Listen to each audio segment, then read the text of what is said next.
বেশ কিছু জটিলতার মধ্যে আমাদের যেতে হচ্ছে। বিভিন্ন কেন্দ্র থেকে নানা অজুহাতে আমাদের পোলিং এজেন্টদেরকে ঢুকতে দেওয়া হচ্ছে না বা বের করে দেওয়া হচ্ছে, এবং বানোয়াট কিছু নিয়ম বানিয়ে এই অজুহাতগুলো দেখানো হচ্ছে। কাউকে বলা হচ্ছে যে আপনারা তো এখানকার ভোটার না, অথচ এরকম কোনো নিয়ম নাই যে পোলিং এজেন্ট হতে হলে এই আসনের ভোটার হতে হবে।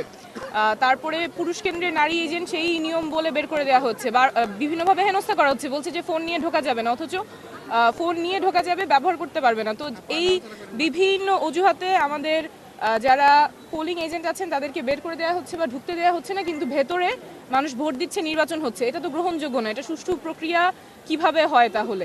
এবং যখন আমি জিজ্ঞেস করছি নিয়মটা কিসে, তখন আবার ওনারা বলতে পারছেন না। একটু আগে আরেকটা কেন্দ্রে গিয়ে আমার এটা নিজে সলভ করা লাগছে, কিন্তু আমি তো প্রার্থী হিসেবে গিয়ে গিয়ে প্রিজাইডিং অফিসারকে জিজ্ঞেস করতে পারবো না যে আপনি কোন নিয়মে কেন এই বানোয়াট অজুহাতে আমার পোলিং এজেন্টকে ঢুকতে দিচ্ছেন না বা বের করে দিয়েছেন। তো এটা তো কোনোভাবেই গ্রহণযোগ্য না। এবং যখন আমি জিজ্ঞেস করছি কোথায় নিয়ম, উনি বলছেন যে আমাদেরকে বলা হয়েছে। কে বলতেছে? ওনার ওইটা নামও উনি বলছেন না। তো এটা তো গ্রহণযোগ্য হতে পারে না কোনোভাবে।